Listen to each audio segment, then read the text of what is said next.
दोस्तों, अगर आपको झट से बहुत कुछ सीखना है तो टीआरएस क्लिप्स हिंदी के चैनल पे आपका स्वागत है।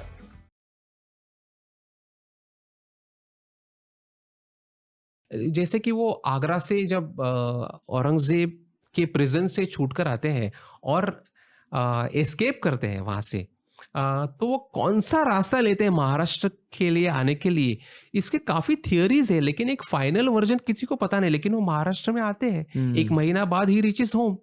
पर वो फंसते कैसे औरंगजेब के जेल में, हाँ, ये भी हाँ, बताइए। बिल्कुल बिल्कुल। तो ये जो शाइस्ता खान का जो धक्का है वो बहुत बड़ा धक्का हो जाता है। तो उसके बाद औरंगजेब जयसिंह को भेजता है, मिर्जा राजे जयसिंह। ये एक राजपूत है और बहुत बड़ा जनरल है। उसकी फौज तो शाइस्ता खान की फौज से भी ज़्यादा बड़ी रहती है। और वो एक फिर शिवाजी महाराज के लिए बहुत बड़ी तकलीफ हो जाती है। उनके सभी फोर्ट्स वापस ले लिए जाते हैं। So you see he is constantly facing setbacks. लेकिन अब हम क्रिकेट की बात करें तो वो अपनी विकेट थ्रो नहीं करते। वो ऐसे सोचते हैं कि I have to remain alive, I have to live another day to fight the battle. मैं जिंदा रहूंगा तो और भी लड़ूंगा, बचेंगे तो और भी लड़ेंगे, बोलते हैं ना। हाँ, तो आपको जैसे हमारे एक 21वीं सदी में एक कल्पना हो चुकी है ना कि आप जाके मरे और सैक्रिफाइस करे तो आप महान है जी। तो शिवाजी महाराज की स्ट्रेटेजी अलग है कि उनका करेज भी एक्स्ट्रॉर्डनरी है। उनका धैर्य और उनकी फियरलेसनेस, एक भय का अभाव कि वो शाइस्ते खान के कैंप में घुसकर उनको मारते हैं। लेकिन एट द सेम टाइम उनको सर्वाइवल भी बहुत महत्वपूर्ण लगता है, क्योंकि आपको अगर राज्य निर्माण करना है तो आपको जिंदा रहना जरूरी है जी। तो मिर्जा राजा जयसिंह आकर भी उनका सब 23 उनको 23 फोर्ट सरेंडर करने के लिए बोल देते हैं, क्योंकि उनको बहुत प्रेशर आ जाता है मुगलों से। तो 23 फोर्ट सरेंडर करने के लिए वो अग्री हो जाते हैं। अब उनके लोग भी शिवाजी महाराज को बोल रहे हैं कि आप फोर्ट्स मत दो, आप सब खत्म हो जाएंगे, कुछ नहीं बचेगा। लेकिन वो देते हैं। वो ऐसे सोचते हैं कि ठीक है, आज दे देंगे, जिंदा रहेंगे, कल और भी लड़ेंगे और वापस वो फोर्स मिलेंगे। और उन पर इतना प्रेशर हो जाता है कि मिर्जा राजा जैसे उनको बोलता है कि आप औरंगजेब से आकर कोर्ट में आप you present yourself before the court. तो he doesn't want to go. Shivaji Maharaj की इच्छा नहीं है वहां पे जाने की, उनको पता है ह्यूमिलिएशन होने वाला है, लेकिन फिर भी वो जाते हैं। There is tremendous pressure and he goes there. और औरंगजेब उनको डेलिबरेटली ह्यूमिलिएट करता है। वो जब उनके सामने जाते हैं तो ही डज नॉट एक्नॉलेज, वो कुछ बात नहीं करता है। उनको 3rd row of ranking officials है, वो 3रे रो में उनको खड़ा किया जाता है। मतलब उन्हें ऐसा फील करवाया जा रहा है कि आप कुछ नहीं आप कुछ नहीं हो। तो इस प्रकार से उनसे बर्ताव डेलिबरेटली, जानबूझकर उनसे बुरी तरह से बर्ताव किया जाता है। और वो प्रोटेस्ट करते हैं, वो शांत रहने वाले नहीं हैं। उनका आत्मसम्मान, वहाँ पे उनके आत्मसम्मान को चोट लगती है जी। और उनको ये भी पता है कि मुझे यहाँ आना नहीं चाहिए था, लेकिन there was too much pressure और मुझे पता था ये ऐसे होने वाला है और ये हुआ है। तो वो और भी कन्विंस हो जाते हैं कि यार औरंगजेब आदमी अच्छा नहीं है और मेरी जो लड़ाई है वो सही लड़ाई है कि मेरे लोगों के लिए, कि इस प्रकार का बर्ताव हमारे सामान्य दक्कन के लोगों के साथ हो रहा है इस साम्राज्य से। तो मेरी लड़ाई ठीक है। और उन्हें गुस्सा आ जाता है, वो गुस्सा बोल के दिखाते हैं औरंगजेब के सरदारों के सामने कि your emperor knows what kind of a person I am and still he is treating me like that. Context देने के लिए टॉर्चर टेक्निक्स भी बताओ औरंगजेब के, क्योंकि उस दरबार में अगर किसी ने आवाज उठाई तो वो शिवाजी महाराज नहीं होते। तो उस औरंगजेब के दरबार में इस तरह की आवाज उठाने की किसी को आदत नहीं थी। लोग 3 बार जैसे झुककर नमस्ते करते थे उनको, और उनके चरणों की धूल अपने सर पे ले लेते थे। और शिवाजी महाराज ने ये सब करने से इनकार किया। उतना ही नहीं, लेकिन उनके आत्मसम्मान को जब चोट पहुंची तो उन्होंने ये बहुत ही स्पष्ट शब्दों में क्लियर किया कि मुझे इस तरह का बर्ताव पसंद नहीं है और मेरा सम्मान एक सामान्य आदमी के रूप में, मेरे लोगों का सम्मान, दक्कन के लोगों का सम्मान इंपॉर्टेंट है। You can not treat me like this. जी। तो औरंगजेब अपसेट हो जाता है कि ये दरबार में आके मुझसे ऐसे बात करने वाला कौन आदमी आया। कोई भी आवाज नहीं उठाता। तो वो उन्हें कैद कर लेते हैं और शिवाजी महाराज 3 महीनों से ज़्यादा आगरा में कैद हो जाते हैं और औरंगज़ेब प्लान बनाता है उनको मारने का। तो अब यहाँ से निकले कैसे? शिवाजी महाराज काफ़ी सारे लेटर्स लिखते हैं उनको निकलने के लिए, लेकिन वो कुछ होता नहीं है। अपने लोगों को वो वापस भेज देते हैं जो फौज उन्होंने उनके साथ ली है, और 4-5 लोग रखकर, अपने बेटे को रखकर, उसके साथ संभाजी को रखकर, 9 साल का लड़का है वो, और वो कैद में है 3 महीनों से ज़्यादा। औरंगजेब ने उन्हें मारने की कोशिश क्यों नहीं करी? औरंगजेब 2 प्लान करता है। एक तो उसको खून इस तरह से करना है कि दक्कन के लोग ज़्यादा गुस्सा न करें, उनको पराभूत प्रतिस्पर्धी ज़्यादा पसंद है एक शहीद प्रतिस्पर्धी से, क्योंकि शहीद जो होता है वो इंस्पिरेशन हो सकता है उसके लोगों के लिए और वो बगावत कर सकते हैं। तो लेट हिम डाई स्लोली जी, और अंडर सम प्रीटेक्स्ट। तो एक प्रीटेक्स्ट भी तैयार करता है वो शिवाजी महाराज को ऐसे बोलता है कि आप अफगानिस्तान में जाके लड़ो। तो उनको पता है वहां पे वो लड़ाई में मारे जा सकते हैं, तो गुड रिडन्स फॉर हिम। और वो दक्कन के लोगों को बता सकता है कि आपका नेता तो लड़ाई में लड़ गया, मर गया, मैं क्या कर सकता हूँ। तो शिवाजी महाराज तैयार होते नहीं है उसके लिए। तो वो धीरे धीरे से उनका मोराल खत्म करने की कोशिश कर रहा है और वहां पे मारने की कोशिश कर रहा है उनको। ओके। हाँ, तो 3 महीने से ज़्यादा वो कैद में है। और एक दिन वो एक कल्पना करते हैं कि एक फ्रूट बास्केट्स मंगाना शुरू कर देते हैं, फल की टोकरी मांगना शुरू कर देते हैं रोज़। और वो ऐसे बोलते हैं कि मुझे ये फल की टोकरी लोगों को दान देनी है, कुछ संत लोगों को देनी है, कुछ पीरों को देनी है, तो मुझे मेरे नाम से भेजना शुरू कर दीजिए और मुझे दिखाइए ये सब है। तो उन्होंने दिखाना ये सब शुरू हो जाता है। और ऐसे काफ़ी दिनों तक वो फल की टोकरियाँ आती रहती है। वो मुगलों के सरदार उनको जो गार्ड कर रहे हैं बाहर, प्रिजन के बाहर, वो चेक करते रहते हैं कि इसमें फल ही है ना।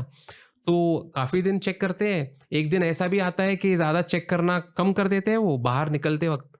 तो एक दिन शिवाजी महाराज ऐसी एक टोकरी में बैठकर वो उनके लड़के को दूसरी एक टोकरी में बिठाकर उससे वहां से पलायन कर देते हैं। और सुबह जब गार्ड देखते हैं कैद में, तो पंछी तो उड़ चुका है।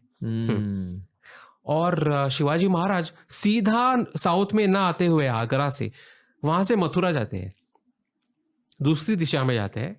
मथुरा में संभाजी को, अपने बेटे को, वहाँ पे एक पंडित के पास रखते हैं जो वहाँ के महाराष्ट्रियन पंडित है, जो वहाँ दक्कन से वहाँ गए और फिर खुद अकेले आ जाते हैं। संभाजी बाद में आ जाता है 1-2 महीने बाद वहाँ पे।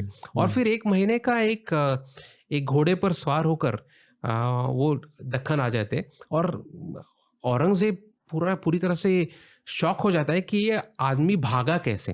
और तभी से ये स्टोरीज का फैलाव होना शुरू हो जाता है कि ये तो शायद ये कोई, इसके पास कोई मैजिक ट्रिक है जी, कि ये कोई मैजिक करने वाला आदमी है, दैट ही डिसअपीयर्स। पर एक्चुअली स्टेल्थ वॉरफेयर के मास्टर, स्टेल्थ वॉरफेयर के मतलब शांति से यहाँ घूमना, हाँ, और सीक्रेट। और फिर वो वापस आ जाते हैं और 3 साल अपना एडमिनिस्ट्रेशन का रिफॉर्म कर देते हैं पूरी तरह से। न्याय व्यवस्था अच्छी कर देते हैं, टैक्सेशन सिस्टम अच्छी कर देते हैं, अपना राज्य और मजबूत करना शुरू हो जाता है। और हमने देखा है कि वो 23 फोर्ट सरेंडर कर चुके हैं औरंगजेब को। और तब उनके ही कुछ लोगों ने कहा कि आप क्यों सरेंडर कर रहे हैं, इससे तो कम बैक करना बहुत ही कठिन हो जाएगा, क्योंकि कैसे मिलेंगे हमको वो फोर्ट्स। तो 1670 में वो 3 साल शांत रहते हैं। और ये भी पेशेंस का एक गेम है कि आपको पेशेंट रहना है, कि आपको रिसोर्सेस आपको वापस मिलाने हैं।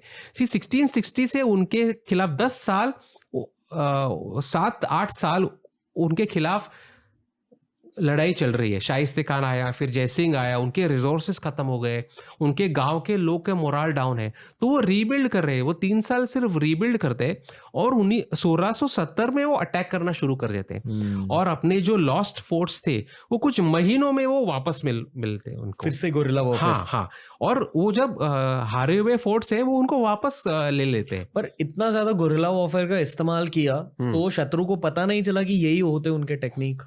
पता तो चला, लेकिन उस टेरेन में उनको फाइट करने के लिए उसी टेक्निक को इस्तेमाल करना शत्रु को भी जरूरी था। ओके। और वो उनमें शायद वो काबिलियत नहीं थी, बिल्कुल, क्योंकि उनके टेक्निक्स अलग होते थे, प्लेन फाइटिंग के थे, प्लेन फाइटिंग, क्योंकि औरंगजेब अफगानिस्तान में जाकर फाइट करते थे, कश्मीर में जाकर फाइट करते थे, जहाँ प्लेन टेक्निक्स ज्यादा यूज होते थे। बिल्कुल। ओके। और यहाँ पे भी उनके केपेबल ऑफिशियल्स थे, ऐसा नहीं कि वो इनकॉम्पिटेंट थे, लेकिन इन्होंने मराठों ने बहुत ही स्पिरिटेड लड़ाई लड़ी जी। रिसोर्सेस उनके पास कम होंगे, लेकिन एक विल होती है ना एक लड़ाई करना कि हमको ये, तो वो एक इंस्पिरेशन इस नेता ने, इस नेतृत्व ने, शिवाजी महाराज के नेतृत्व ने उनको दी। कहा जाता है, ये शायद एक लेजेंड है, पता नहीं कितना सच है इसमें, पर जब एक युद्ध में अगर उन्हें किले पर चढ़ना था तो कहा जाता है कि वो चिपकली का इस्तेमाल करते थे। हाँ, ये सच है? नहीं, ये सच तो नहीं है, लेकिन वो एक स्टोरी है। लेकिन वो चिपकली की तरह ही रोप लैडर लेकर काफी बार कई किलो पर इसी तरह से हमला किया जाता था मराठों से और वो कैप्चर किए जाते थे। बिल्कुल। हथियार कैसे होते थे? सिर्फ तलवार? हथियार तो तलवार, ढाल, अपना रेगुलर, मतलब जो कुछ ऐसा अलग नहीं था? नहीं, अलग तो नहीं था उनका। ओके। हाँ। और भाला जो आपका स्पेयर। पर मैं अज्यूम कर रहा हूँ कि स्टेल्थ वॉरफेयर एक कैरेक्टर ट्रेट थी। बिल्कुल। फिर उसके साथ साथ शायद झट से वो तलवार का इस्तेमाल बिल्कुल करते वो थे। स्किल्स, वो जो स्पोर्ट्समैनशिप के स्किल्स थे, वो तलवार का इस्तेमाल किस तरह करना है, भाला का और शील्ड का, उसमें वो बहुत ही प्रोफिशिएंट थे, अच्छे थे। ओके। क्योंकि मुगलों की आर्मी में उज़्बेक्स भी थे, अफगान भी थे, अलग अलग, मराठी भी थे। अच्छा। हाँ। कैसे? काफी मराठे मुगलों के लिए काम करते थे महाराष्ट्र में। हाँ, महाराष्ट्र में जैसे वो पहले आदिल शाही के लिए काम करते थे, वैसे मुगलों के लिए काम करते थे। लेकिन धीरे धीरे से ज्यादातर मराठे शिवाजी महाराज के साथ जुड़ने लगे, क्योंकि उनको पता चलने लगा और औरंगजेब ज्यादा फैनेटिकल होने शुरू हो गया। औरंगजेब ने हिंदुओं पर काफी टैक्सेस लगाए जो सिर्फ हिंदुओं को भरने पड़ते थे, कस्टम्स ड्यूटीज लगाए जो मुसलमानों को भरने ही नहीं पड़ते थे। उन्होंने हिंदुओं पर जजिया टैक्स लगाया। वो जजिया टैक्स का डेफिनेशन ही ऐसा था कि आप अगर मुसलमान नहीं हो, आप अगर काफिर हो, उनके शब्दों में काफिर, तो आपको वो टैक्स भरना है। उन्होंने मंदिरों को उद्ध्वस्त करना शुरू किया, उन्होंने काशी को उद्ध्वस्त किया, उन्होंने मथुरा को उद्ध्वस्त किया, मंदिरों को। तो ये सब मैसेजेस हिंदू लोगों को जाने लगे और उनको ये पता चलने लगा कि ये बहुत ही असहिष्णु प्रकार का बादशाह है। और अपना सामान्य जीवन भी हमें नहीं जीने लगेगा। And the majority of the population in the Mughal empire was Hindu. जी। तो मराठों को जब ये सब पता चलने लगा तो और भी लोग शिवाजी महाराज के साथ जुड़ने लगे। और शिवाजी महाराज ने ये तो स्पष्ट कर ही दिया था कि मैं इस्लाम का आदर करता हूँ, मैं सभी धर्मों का आदर करता हूँ। जैसे मुगल एक क्रॉनिकलर है खाफी खान, उन्होंने लिखा है कि शिवाजी महाराज वो शिवाजी महाराज को कई प्रकार के नाम, बुरे नाम देते थे, लेकिन उसने लिख कर रखा है कि शिवाजी सभी धर्मों का आदर करता था। उसने अपने सैन्य को बोला था कि आपको अगर एक कुरान की प्रत मिले, आप अगर कहीं हमला करे, आपको कुरान की प्रत मिले, आपको कहीं महिला और बच्चे मिले, तो कुरान की प्रत का आदर रखे, वो जिसकी प्रत है उसको रिस्पेक्टफुली वापस कर दीजिए। अगर औरतें और बच्चे हो तो उनको उनके घर पहुंचाए, उनका आदर रखकर। तो उन्होंने इस वक्त तक अपनी नेवी भी निर्माण की थी। उसके 2 नेवी एडमिरल, नेवी चीफ्स थे। एक का नाम था दौलत खान, वो मुस्लिम था जी। दूसरे का नाम था एक मैनाक सिंह भंडारी था जो हिंदू था। और एक दरिया सारंग वेंट जी नाम का था, वो भी मुसलमान था। तो 2 नेवी चीफ्स मुसलमान थे, तो वो मेरिट के आधार पर पोजीशंस दे रहे थे, ऐसे नहीं कि वो मुसलमान विरोधी थे जी। लेकिन वो इस्लाम